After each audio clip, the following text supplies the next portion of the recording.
But Aarti and Pooja, the two brave sisters from Rohtak, take center stage tonight.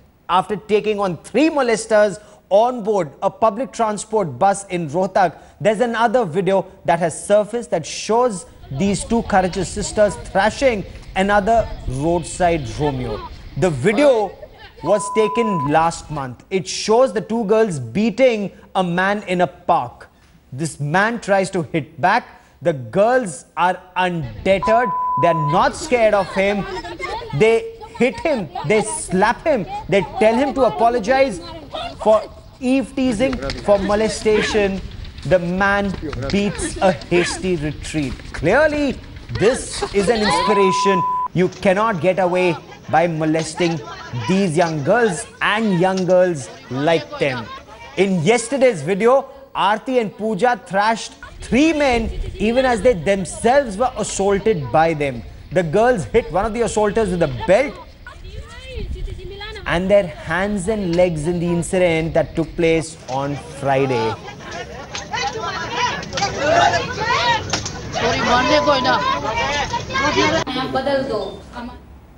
Our top focus story is Chhattisgarh as India comes to terms with another 14 men brutally slaughtered in a Maoist ambush in Chhattisgarh. There's an untold story that played out less than a month ago. That's even more disturbing and it has massive implications. One of the top Maoist commanders, a man who has singularly led attacks that have left 26 security personnel dead, was within grasping distance during a manhunt less than a month ago. That was in Jharkhand. But at the last minute, this entire operation collapsed, sparking a furious war of words between the Intelligence Bureau and the Central Reserve Police Force.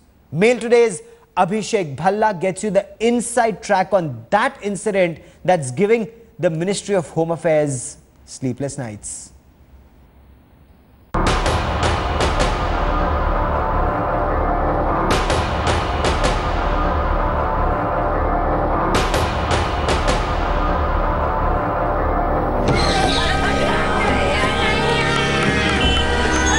As a shaken government tries to make sense of the brutal Maoist attack that left 14 CRPF men dead on Monday, a botched operation last month has laid bare how badly the battle is being lost at every single step. Headlines Today has learned that one of the top Maoist leaders, Dev Kumar Singh, better known as Arvind Ji, could have easily been captured last month, but managed to escape because of a botched operation in Jharkhand. This Mail Today map gives you a sense of precisely how the operation actually failed on November the 12th. Now, there were 2 teams of the CRPF who came in and approached the actual area from 2 different sides, one from Latehar and the other from Gumla in Jharkhand. They actually approached based on intelligence provided by the Intelligence Bureau. The simple fact is, on this particular hill feature, where Arvind Ji was known to have been hiding, which was part of the specific intelligence provided by the IB, the Maoists actually spotted the CRPF forces coming in. They were obviously tipped off or they had advanced intelligence. That is not clear at this time. But they were spotted by the Maoists and they actually returned fire, as a result of which one of the CRPF Jawans was actually wounded and the entire encounter was actually botched, because up here in the hills in this particular area of Latehar is where Arvind Ji was known to have been hiding, but he then managed to escape simply because the approach from both sides was spotted by the strategic advantageous position that the Maoists had, and therefore the entire manhunt was a failure. Arvind Ji heads Maoist operations in Jharkhand and is also a Central Committee member of the Communist Party of India Maoist. A 25-year Naxal veteran, he is known to have been associated with several attacks on security forces between 2011 and 2013, in which a total of 26 security forces were killed. An angry Intelligence Bureau, which blames the CRPF for letting Arvind Ji escape despite specific intelligence, has complained to Home Minister Rajnath Singh, who is understood to have promised an inquiry once the Jharkhand elections are over. As the government comes to terms with the brutal assault in Sukma, the escape of Arvind Ji across the border in Jharkhand amplifies another disturbing fact, that the Naxals are always one step ahead. With Mail Today's Abhishek Bhalla in Delhi, Bureau Report, Headlines Today. And Assistant Editor Abhishek Bhalla joins me with the latest in the studio. Also with me is Headlines Today's Jugal Purohit, who's at ground zero in Raipur in Chhattisgarh. But I want to come to you first, Abhishek. Explain this to us. Where did the CRPF slip up? And this is an extremely costly slip up. Well, certainly it is a setback for the CRPF as well as for the IB. IB believes that they had very accurate information about the whereabouts of Arvind G. And that's why this information was given to CRPF, who launched an operation on November the 12th. But CRPF has a completely different story to tell. In fact, CRPF has, in a report to the Home Ministry, said that the information was not accurate. So they're taking on IB here, and it's clearly a turf war going on between the two organizations. CRPF says that the information that was given to them was that these people would be about 40 to 50, led by Arvind G, and they wouldn't be in an area which was somewhere near a hilltop. And when they were approaching the position, it was about 1.5 kilometers before the stated position given by IB that there was an exchange of fire. And that's why the confusion began. And the CRPF could not wait for the other team to come. And that's when they took on the Maoists who were on a hilltop at a strategic position, and it gave them an escape route. Stay with me for a moment. Let's now talk about what's happening in Chhattisgarh. 14 CRPF personnel brutally cut down by Maoists in the worst ambush this year. They were bid farewell today, their coffins draped in the national tricolour dispatched to their respective homes in different parts of the country. From Uttar Pradesh to Bihar, from Jammu and Kashmir to Ahmedabad. For India, it's 14 more brave lives lost against a threat that actually shows no sign of abating or backing off. For 14 families, it's a tragic end of years of worry for their loved ones, braving odds to keep India safe from its most dangerous internal threat.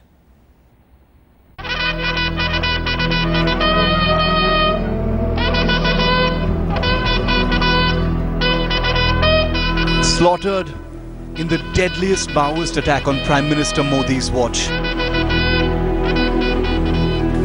Over 3.5 hours on Monday, these 14 men were cut down in a fearsome ambush while returning to their base after a search operation. Among the men killed was Deputy Commandant B.S. Verma.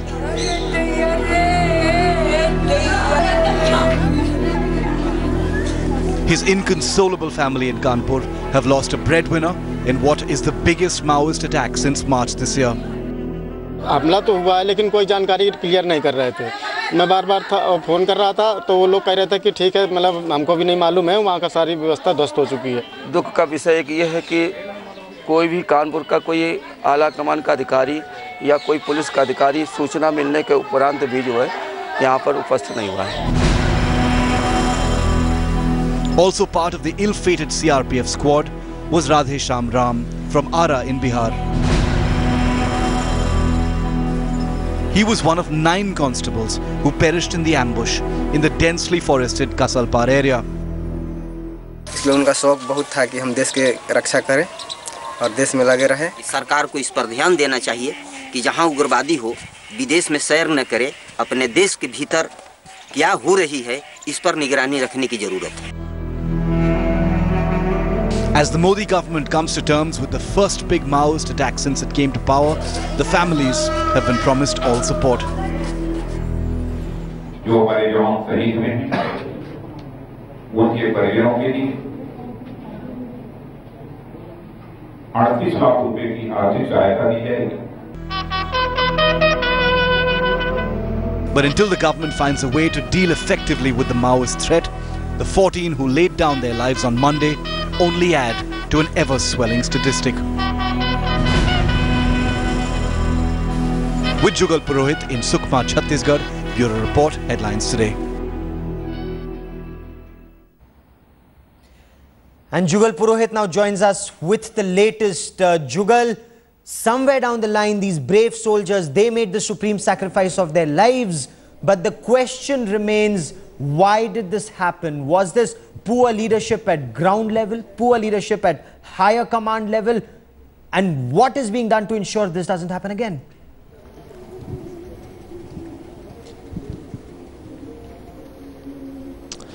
Well, Gaurav, all the regular sort of noises are of course being made, but imagine a situation where a paramilitary force of an all-India character is, operating in what is perhaps the most dangerous place in the most dangerous district in India, which is where this encounter took place, a known stronghold of the Maoist insurgents. And the local police, unfortunately, which is supposed to have local intelligence and understanding, is nowhere around the scene. Then you have a situation where these paramilitary forces need to be supported to UAV, not. We have an audio link problem with Jugal, and we will try and re-establish that in just a moment. But Abhishek, the question remains, Jugal calls this the most dangerous district in the country, and Sukma, Chintalnar, Chintal Gufa, the Darba Valley, these are adjoining areas of Chhattisgarh where there have been problems since 2010. You've lost 76 men in one operation. You've lost the entire Congress party leadership in another encounter. You've had 2 encounters with the CRPF just this year. There is something drastically wrong in the manner in which the Raman Singh government and the union government is dealing with this issue. Well, Gaurav, the data speaks for itself. Home Ministry data clearly says that more troops are killed in Naxal insurgency than anywhere in the country, more than Kashmir, more than Northeast. And this should be a message loud and clear for the security establishment, for the Home Ministry, and for the state governments that are tackling the Naxal menace. But it seems year after year, we keep on seeing the same thing repeating itself. This is not the first time this has happened. It happened last year, it happened the year before that. We remember the horrific incident when 76 Jawans were butchered. Yes. What remains to be answered is that there are critical gaps, and nobody is willing to answer these critical gaps. That was in 2010. Yes, that was in 2010. 76 people were lost. 76 brave CRPF personnel were lost. The Naxals have a control over this area, and for 4 years, Jugal, Government of India and Raman Singh's government is Chhattisgarh, they have failed to take control of this area for 4 years, 2010, and this is 2014.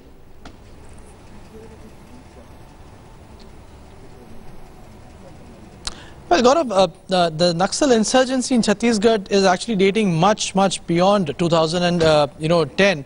But let's just look across the border of Chhattisgarh, is the state of Andhra Pradesh. Now, the entire CPI Maoist leadership, even as on date, is of Telugu origin. Why don't we hear of these attacks taking place in Andhra Pradesh?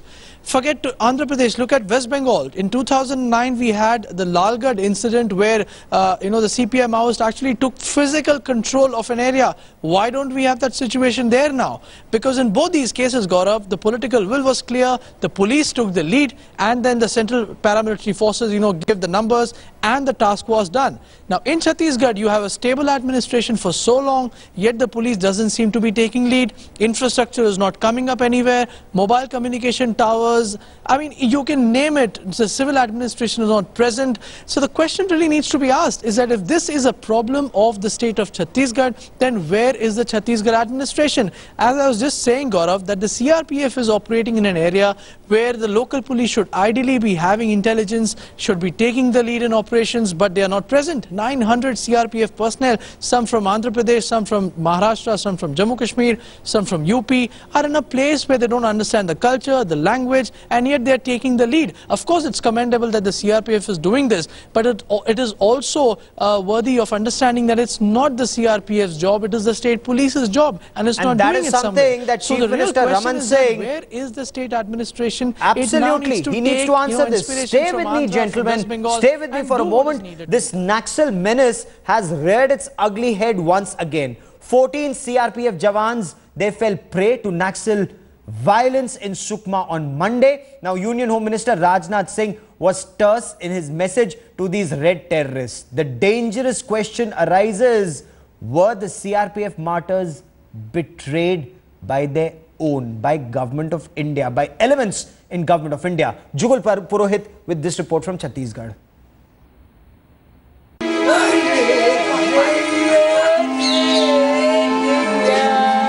tribute to the unsung heroes of CRPF who laid down their lives in the line of duty. A brutal, inhuman and cowardly attack by the Naxals in Sukma, killing 14 CRPF Jawans. But the message to the Red Brigade is clear.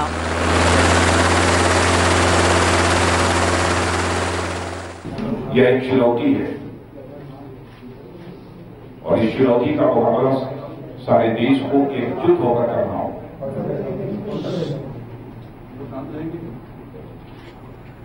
हम रुकेंगे नहीं, हम आगे बढ़ते ही रहेंगे। But if there's pain on one side, there's anger too. Were the brave hearts betrayed? The CRPF has complained to the Home Ministry over withdrawal of UAV support while the encounter was on. National Technical Research Organization cut short the aerial surveillance as the UAVs did not have enough fuel. While Maoists were plotting the cowardly act, they also plundered weapons from CRPF arsenal. 10 AK-47s, bulletproof jackets and several key communication devices were stolen by the insurgents.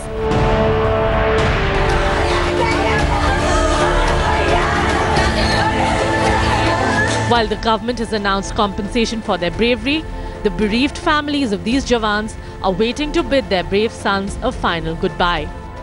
With Jugal Purohit at Sukma, Bureau Report, Headlines Today. Jugal, how is this interdepartmental issue being sorted out with NTRO saying they ran out of fuel, so they had to withdraw their UAV?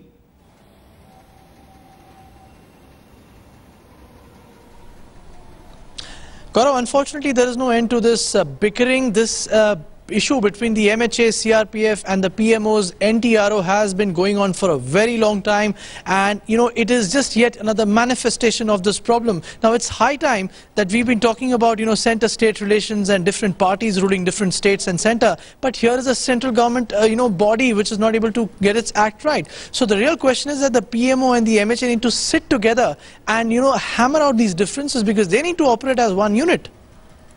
Oh, absolutely. The center and the state need to come together to tackle this menace. That is very clear. Also, is it not time for a unified command to operate across all states affected by this left-wing extremism and sort it out once and for all? Jugal Purohit and Abhishek Bhalla, for the moment, many thanks for joining me. Keep tracking the story. Gentlemen, I will come back to you for more. We need to slip into a quick break, but don't go anywhere. Coming up on the other side of a short break, Lava Iris Speed News. It's a comprehensive wrap of all the top stories of the day.